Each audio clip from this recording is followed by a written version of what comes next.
Christian Éboulet, bonjour. Alors vous nous avez rejoint sur ce plateau car chaque semaine vous allez venir nous présenter une actualité qui a retenu votre attention, une actualité qui vous a enthousiasmé. Alors cette semaine il s'agit du documentaire sur Sugarman. Pour quelle raison est-ce que cela vous a autant plu?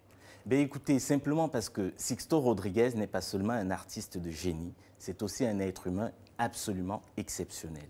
Il a une humanité, une universalité qui élève nécessairement les âmes. Pourtant, au départ, la vie ne l'a pas forcément bien servi.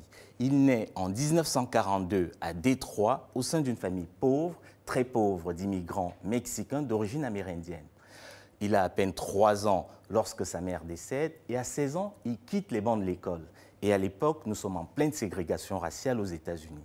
Mais par chance, son père lui a transmis l'amour de la musique. Alors, quand arrivent les années 60, Sixto Rodriguez va écumer les campings des universités américaines de sa région et, de rencontre en rencontre, il finit par publier son premier album en 1970, Cold Fact. 1 an plus tard, paraît le second album, Coming from Reality, voilà, et finalement, les 2 albums sont accueillis par la critique de manière dithyrambique, mais malheureusement, c'est un échec commercial retentissant. En 1974, 4 ans plus tard, Sixto Rodriguez met prématurément fin à sa carrière. Alors on dit que nul n'est prophète en son pays, ce qui va être le cas pour Sixto Rodriguez, puisque finalement, le succès, il va le connaître, mais en Afrique du Sud. Pour quelle raison? Écoutez, par un de ces miracles dont seule la vie a le secret, effectivement, la musique de Sixto Rodriguez va être plébiscitée en Afrique du Sud, puis en Australie.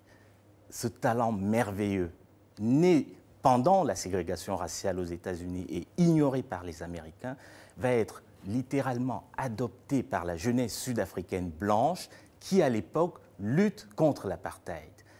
Ces chansons deviennent un hymne pour la liberté au sein de cette jeunesse. Et justement, je vous propose d'écouter un extrait de Crucify Your Mind, extrait de l'album Cold Fact. And you claim you got something going, something you call unique. Oui, pour le moins superbe, Christian. Mais écoutez, vous comprenez pourquoi les Sud-Africains et les Australiens l'ont adopté. Mais finalement, ces millions de Sud-Africains et d'Australiens ne connaissaient rien de la vie de Sixto Rodriguez. Comme par une espèce de mystère dans la vie de cet homme, il est resté pendant toutes ces années inconnu et beaucoup croyaient d'ailleurs qu'il est décédé. Alors, finalement, le miracle se produit en 1998 grâce à 2 Sud-Africains, Stephen Segerman, que voici, et Greg Bartholomew. Et dans la foulée, Sixto Rodriguez va se produire en Afrique du Sud en 1998, un concert triomphal, puis à partir de là, les choses vont s'enchaîner. En 2006, le jeune journaliste suédois d'origine algérienne Malik Benjelloul, qu'on voit ici, décide de lui consacrer un documentaire, c'est Sugarman, paru en France il y a quelques semaines. Comme je le disais tout à l'heure, documentaire éblouissant.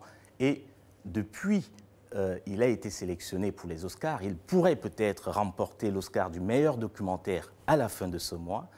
Sixto Rodriguez, quant à lui, est désormais mondialement connu. Il devrait être à Paris pour un concert le 4 juin. On a ajouté une date supplémentaire, le 5 juin. Une belle destinée. Merci beaucoup, Christian, pour cet éclairage.